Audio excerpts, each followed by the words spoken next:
I converted this old boat into a luxury tiny home to get on TV.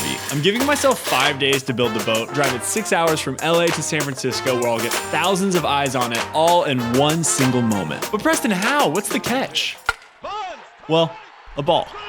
What are you talking about? The San Francisco Giants Stadium is a special one because it's right next to the water. Because of that, hundreds of kayakers and boaters eagerly wait for the very rare moment when a home run gets hit over the right field wall. They call it a splash hit. If this happens, it is a guarantee that the cameras will pan to the cove and whoever is closest to the ball will get their 15 seconds of fame on TV. So if my boat is in the water when it happens, there's a chance that it gets the fame and the glory it rightly deserves. But as of this current moment, I don't have a boat, so let the search begin. I'm gonna buy a boat. It's awesome. I would like to spend under $300. I know that sounds unrealistic. I also need a trailer with that boat, so let's defy the odds. I think I've $250. I couldn't believe it. When I went to go see it in person, I think I understood why it was $250. The whole thing is falling apart. The paint is chipping, and honestly, it kind of feels like it was stolen potentially. But maybe it's not. So I bought it on the spot, hooked up to my car, and we were out of there. Thanks, man. One of the last things he said was, if you ever get it on the water, send me a picture. Like, why wouldn't it get on the water, right? Is there a reason it shouldn't get on the water? Is this foreshadowing? Cause I don't know, will the boat float, or will it sink? I just paid a random guy a bunch of money when I should have stopped to think. Will the boat float, will the boat float, will the boat float? Please float. Will the boat float, will the boat float, will the boat float? Not feeling too good about this, guys. Maybe I should just return it or something. Will the boat float, will the boat float, will the boat float? It was very clear that this thing needed a lot of work, which is why I brought my friend Everett to help. We have been friends for 12 years now, which is crazy, and the two of us have honestly lived a lot of life together. We went to Holland together one time. Holland! My guy Everett is an expert when it comes to building. I mean, just look at the stuff he's made. A few years ago, we both moved. He moved to Virginia, I moved to California, and really haven't seen each other nearly as much as we used to. I think that's just part of getting older, but it kinda sucks sometimes. So, because you guys have been watching the channel so much more recently, I was able to pay for his flight to LA, which is just like the coolest thing, and really just wanted to say thank you to all of you. On that flight, Everett put some plans together as to what exactly our tiny home boat would look like and how we were going to build it. Because Everett's essentially the leader of our building process here. Go Everett, go Everett. And I am his little helper. Aww. He actually got me the shirt because there was a time when people called me Stones. People already have an odd fascination with tiny homes, which should play to our advantage. But if we actually want to get this on TV, we're gonna need some flashy amenities to really grab people's attention. We're talking carpet, porch light, pizza oven, solar. But before we could actually build this boat, we'd need to break it down. Begin.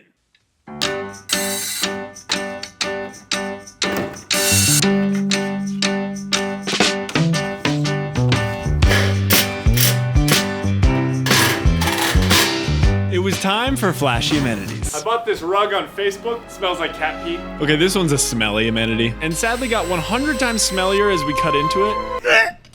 Is that real? That was real. My friend Everett wasn't gonna let some fierce gagging stop him. He's smarter than that.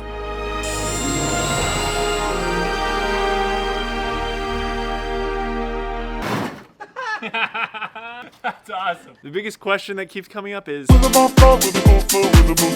it too heavy? We don't necessarily have time to figure that out either because the game is how many days away? The game's tomorrow. This, oh. Chimney is the entree. Now it's time for the sides.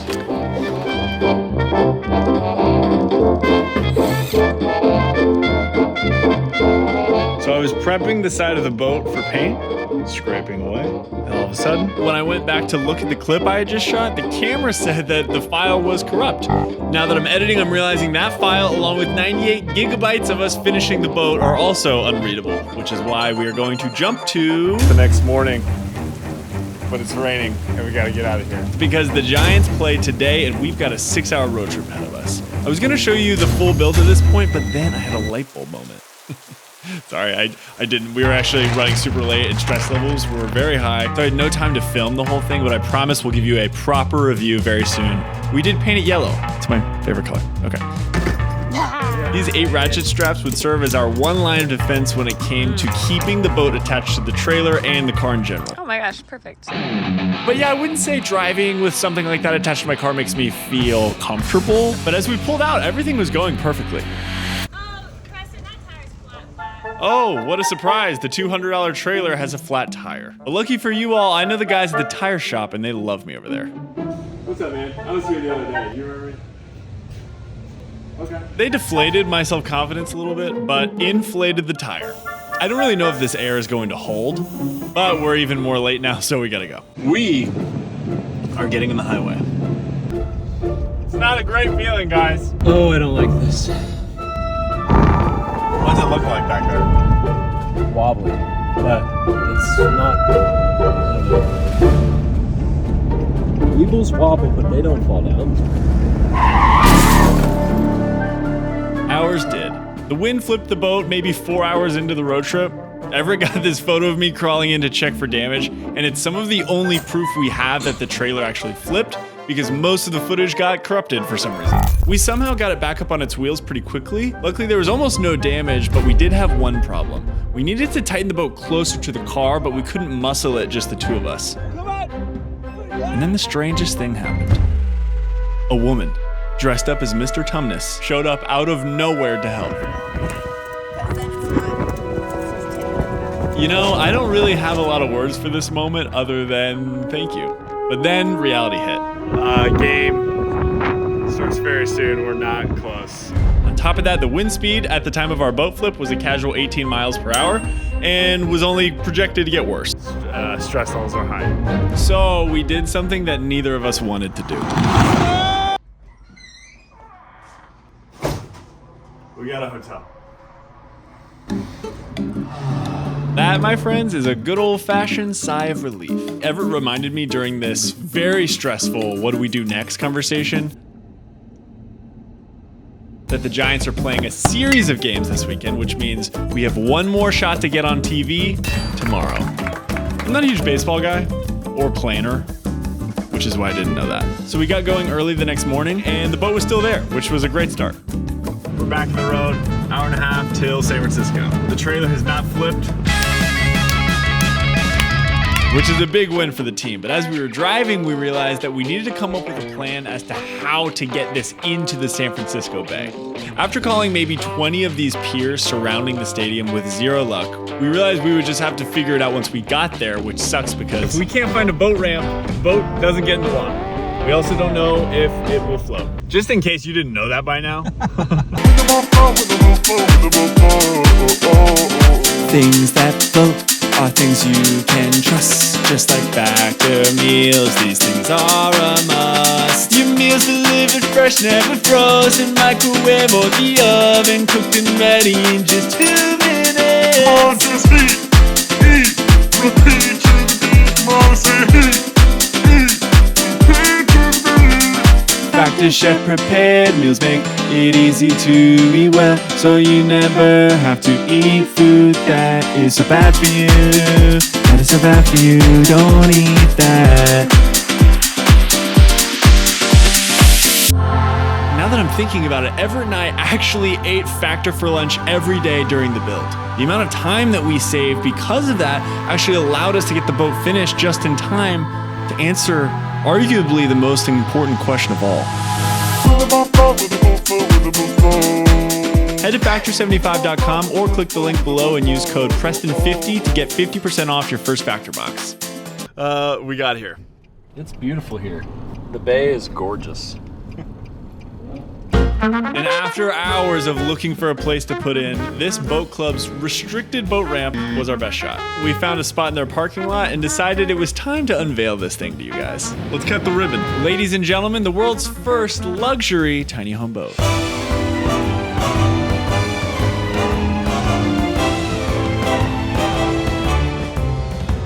Fully equipped with mini kitchen, working stovetop, luxury carpet, fully custom cedar shingled rooftop, solar power for every porch light need, with minimal aesthetic damage from a run-of-the-mill highway trailer flip.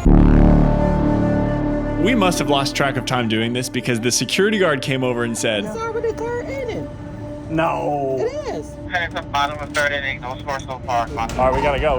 We were once again fighting the clock, but it wasn't until I put the drone in the air that I realized that we were way farther from the cove than we actually thought. And yes, those are 2 naval ships that we will have to get around somehow. As we're rushing to get out of the parking lot, someone that worked at the boat club approached us and said we were not allowed to use the ramp until he got a photo of the boat, because he loved it and said we were totally cool to use the ramp, which meant it was finally time to find out if this boat floats. Boat's in the water. We did it. Yes.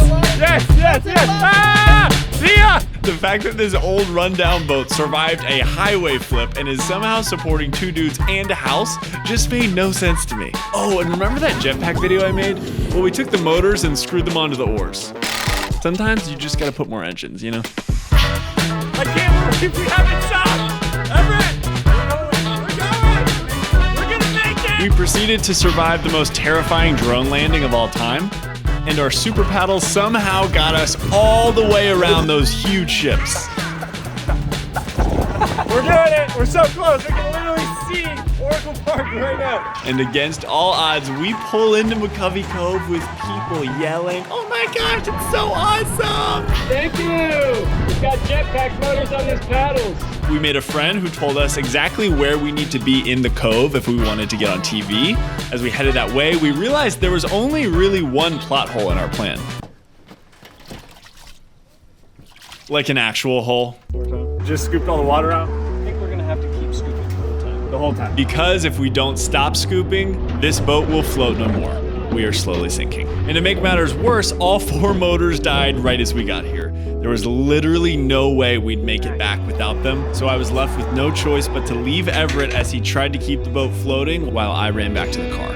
Officially out of the stadium. I'm running back to the car because we have 4 more motors that are fully charged. Oh, and remember where we launched the boat? That's where I have to run to. And in the meantime, Everett is sucking ocean water out of the boat with this tube that was supposed to be our urinal, but we didn't have time to install it. Come on. Come. Back to the stadium. I rented a bike. I'm coming, Everett. Who thankfully was still afloat, so we got the motors, reassembled the paddles. But now, the harder part of the journey. Everett caught me up on the gravity of the situation, and together we made the decision to sacrifice getting on TV to save our lives. As for now, no splash hit for us. With fully charged motors, we start heading back the way we came.